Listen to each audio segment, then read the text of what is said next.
Amis des maths, bonjour. Aujourd'hui, nous allons faire connaissance avec Abraham de Moivre, un mathématicien trop peu connu, au calcul à la fois puissant et subtil.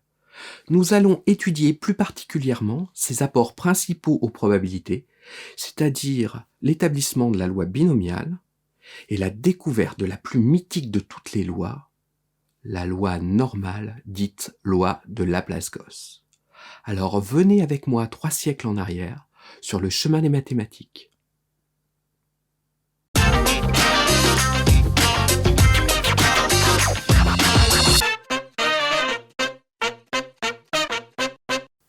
Issu d'une famille protestante, ce qui aura son importance pour la suite, Abraham de Moivre est né en 1667 à Vitry-le-François. Malgré les problèmes de religion de l'époque, il a réussi à suivre une éducation mathématique de qualité, lisant Huygens et suivant les cours d'un mathématicien français célèbre de l'époque, Jacques Ozanam. En 1685, l'édit de Nantes est révoqué. Il faut peu de temps à Abraham de Moivre pour devoir quitter la France. C'est l'Angleterre qui profitera donc de ses talents, malgré des débuts bien difficiles. Jeune, de Moivre lisait Huygens, une très bonne chose pour s'initier aux probabilités. En effet, Huygens a été le premier mathématicien à écrire un traité d'importance sur le sujet. Il y a introduit le concept d'espérance. Plus tard, à Londres, de Moivre tomba sur les Principia de Newton. Il fut tellement fasciné par l'ouvrage que celui-ci ne le quitta pas. Après plusieurs années, sa maîtrise des mathématiques le font connaître. Il se lie d'amitié avec de grands mathématiciens comme Stirling, Newton et Leibniz, rien de moins. Toutefois, un peu étonnant quand on connaît l'opposition entre Leibniz et Newton. En 1697, il est élu à la Royal Society. Mais ses origines françaises l'empêchent d'accéder au poste qu'il convoitait, et cela malgré ses prestigieuses amitiés. Aujourd'hui, les lycéens connaissent de Moivre pour sa formule sur les nombres complexes et pour le théorème de Moivre-Laplace que nous allons étudier aujourd'hui. Toutefois, les étudiants devraient connaître également de Moivre pour sa démonstration de la formule de Stirling, qui est donc la mal nommée. Celle-ci apparaît dans le Miscellanea Analytica et montre à quel point de Moivre savait calculer et manipuler l'analyse de l'époque avec aisance. Revenons à notre sujet principal, les probabilités. La première incursion de Moivre dans ce domaine fut en 1711 dans le De Mansura Sortis, que l'on retrouve aujourd'hui sur le site de la Royal Society en libre accès. Dans la définition initiale qu'il donne des probabilités, de Moivre relie le concept à celui de numerus causum, c'est-à-dire nombre de cas, ce qui est encore valable aujourd'hui. Dans la suite, la tournure probabilitas contingentiae relie la notion de hasard à celle de contingence. Il développe des outils qui sont devenus usuels aujourd'hui pour résoudre toute une série de problèmes. Il utilise également des polynômes à tour de bras, la formule du binôme, et on voit apparaître petit à petit la loi binomiale qui pointe le bout de son nez. En 1718, De Moivre complète le De Mansura Sortis pour écrire The Doctrine of Chances. Cet ouvrage connaîtra 3 éditions principales, en 1718, en 1738 et en 1756, avec à chaque fois des apports importants. On peut voir apparaître des méthodes avancées pour l'étude des polynômes et des séries. Dans cet ouvrage, De Moivre établit également la loi binomiale qu'il utilise à de nombreuses reprises. Et enfin, on peut voir apparaître dans la 2e et 3e édition la démonstration du fameux théorème de Moivre-Laplace dans le cas particulier où P égale 1,5. Plus généralement, il s'agit de la première découverte de la loi normale. Arrivé à ce stade, nous allons faire une pause pour rappeler ce que sont la loi binomiale, la loi normale et le théorème de Moivre-Laplace. On considère une expérience dont le résultat a une probabilité P d'être favorable et une probabilité Q égale à moins P d'être défavorable. Ensuite, on répète cette expérience de manière à ce que la probabilité d'avoir une issue favorable, P, n'en soit pas affectée. On va s'intéresser à la probabilité d'obtenir sur le total un certain nombre de cas favorables. Par exemple, on lance un dé équilibré 5 fois. On cherche la probabilité d'obtenir 3 fois sur le total le chiffre 6. Il s'agit ici évidemment d'une loi binomiale, car l'expérience de base qui est lancer le dé admet une probabilité de cas favorable obtenir 6 qui est égale à 1 sixième, une probabilité de cas défavorable égale à 5 sixièmes qui ne varie pas à chaque lancer de dé, à moins d'avoir un dé en cristal qui pourra être déformé à chaque lancer. Les tests statistiques qui apparaissent dans un nombre considérable de domaines peuvent être basés sur la loi binomiale. Un champ d'application classique de cette loi binomiale est également la théorie des sondages, mais cela est discutable. Notamment, si on voulait être vraiment rigoureux, il faudrait installer cette théorie sur une loi plus compliquée, la loi hypergéométrique. De Moivre a établi que la probabilité d'obtenir exactement m cas favorables sur un total de n répétitions d'expérience est égale au terme correspondant dans le développement du binôme P plus Q puissance n. Reprenons notre exemple du dé, avec n égale 5, m égale 3, p égale 1 sixième et q est égal à 5 sixièmes. Le développement de p plus q puissance 5 va nous donner p puissance 5 plus 5p puissance 4 fois q, plus 10p au cube fois q au carré, plus 10p au carré fois q au cube, plus 5p fois q puissance 4, plus q puissance 5. Le terme qui va correspondre à m égale 3 est donc 10p au cube, p puissance 3, fois q au carré. La probabilité cherchée est donc 10 fois p au cube fois q au carré, 10 fois 1 sixième au cube fois 5 sixièmes au carré, c'est-à-dire à peu près 0,03. Nous pouvons voir ici une modélisation par un programme écrit en Python d'une planche de Galton. On peut remarquer que n égale 20 correspond au nombre de rangées de clous, et p égale 1,5, car la probabilité quand une bille passe sur un clou d'aller à gauche et d'1,5 et d'aller à droite est également d'1,5.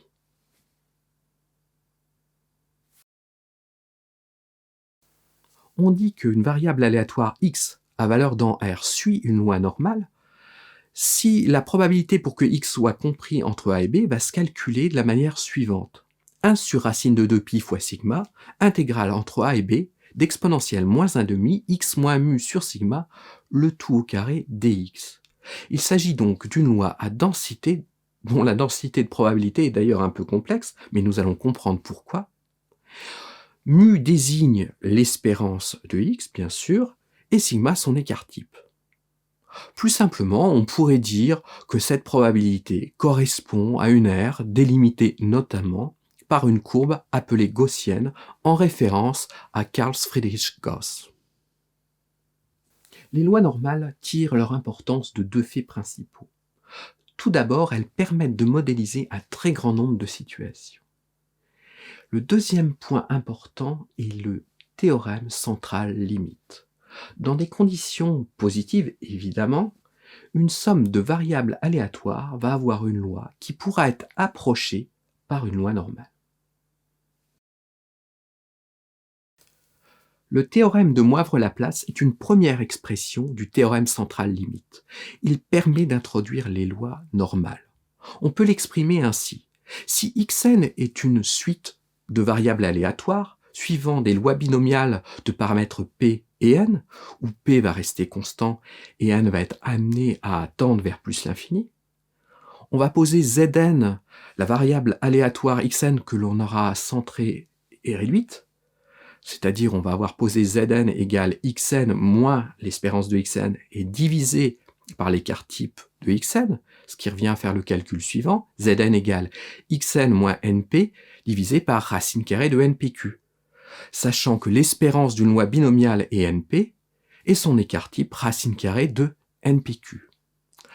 Le théorème de Moivre-Laplace indique que la limite pour la probabilité que Zn soit compris entre deux réels A et B est égale à 1 sur racine de 2pi intégrale de A et B d'exponentielle moins x carré sur 2 dx, ce qui correspond en fait à une loi normale d'espérance 0 et d'écart type 1, ce que l'on appelle la loi normale centrée réduite.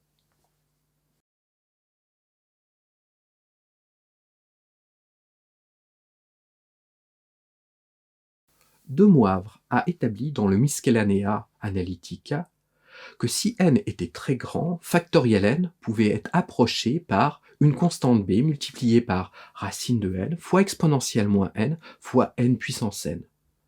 À noter que la notation exponentielle moins n n'était pas introduite encore, et que la constante b était telle que son logarithme était égal à 1 moins 1 sur 12 plus 1 sur 360 moins 1 sur 1260 plus 1 sur 1680, etc., etc. Plus tard, Stirling a remarqué que la constante b valait en fait racine de 2pi, ce qui nous donne la forme moderne de la formule dite de Stirling, proprement ou improprement, c'est-à-dire factoriel n, est équivalent à racine de 2pi n fois exponentielle moins n fois n puissance n. À partir de cette formule dite de Stirling, qu'on pourrait appeler formule de Moivre-Stirling, on peut établir une approximation du terme central dans le développement de 1 plus 1 puissance n, le tout divisé par 2 puissance n. C'est-à-dire, en fait, le terme central dans la somme pour k égale 0 à n, des combinaisons de k parmi n, le tout divisé par 2 puissance n. Ce terme central, pour être clair, c'est n sur 2 parmi n, le tout divisé par 2 puissance n. Le calcul suivant nous permet de démontrer que le terme central, donc n sur 2 parmi n, le tout divisé par 2 puissance n, est à peu près égal à racine de 2 sur racine de pi n, qui est égal à 2 sur b racine de n, évoqué par De Moivre dans The Doctrine of Chances. À noter que pour pouvoir obtenir des justifications plus détaillées de ces calculs, il faut se reporter aux livres 5 et 6 du Miscellanea Analytica. Pour la suite de la démonstration, nous allons nous écarter un peu des textes de De Moivre en essayant d'en garder l'esprit. Nous allons poser m égale n sur 2, qui va correspondre à l'espérance d'une loi binomiale de paramètres n et 1,5, et nous allons considérer un entier L qui sera à la fois strictement positif et strictement plus petit que M. Nous allons calculer le quotient M plus L parmi N divisé par M parmi N, c'est-à-dire le quotient d'un terme quelconque du développement du binôme par son terme central, et en considérer ensuite le logarithme. Pour cela, je vous invite à suivre les calculs qui vont s'afficher à l'écran.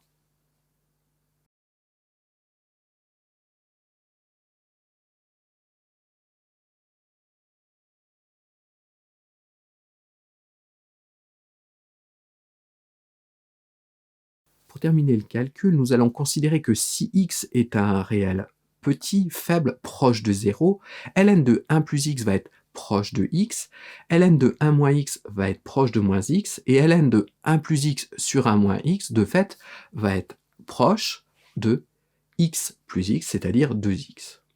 Ça va nous donner les approximations suivantes. Ainsi, le logarithme du quotient considéré va être à peu près égal à moins L carré sur M, c'est-à-dire à moins 2L carré sur N. Nous allons ensuite passer à l'exponentielle pour obtenir l'approximation M plus L parmi N va être à peu près égal à M parmi N fois exponentielle de moins 2L carré sur N. Pour simplifier, nous allons poser naturellement mu égale N sur 2, c'est-à-dire M, et sigma est égal à racine carrée de npq, c'est-à-dire n fois 1,5 fois 1,5, c'est-à-dire racine carrée de n sur 4 ou racine de n sur 2. Ce qui nous donne ainsi, si n est grand et l négligeable, m plus l parmi n va être à peu près égal à 1 sur racine de 2pi sigma exponentielle moins 2l carré sur n. Nous sommes proches de la loi normale. Ainsi, si xn est une variable aléatoire suivant une loi binomiale de paramètres n et 1,5, la probabilité pour que xn soit compris entre son espérance, c'est-à-dire n sur 2 moins a, et son espérance, c'est-à-dire n sur 2 plus b, va être à peu près égale à une somme de tels termes où L va être compris entre moins A et B. Nous avons étudié le cas positif, L négatif se traitera de la même manière évidemment. Cette somme peut être approximée par l'intégrale 1 sur racine de 2pi, l'intégrale entre moins A sur sigma et B sur sigma d'exponentielle moins 1,5 de x carré dx, ce qui conclut notre démonstration. J'espère que tout cela vous a donné une idée de la force des mathématiques qui pouvait être développée par un mathématicien de talent au début du XVIIIe siècle, Abraham de Moivre. Vous avez envie de découvrir d'autres mathématiciens ou théorèmes mythiques? Alors venez avec moi et abonnez-vous sur le chemin des mathématiques.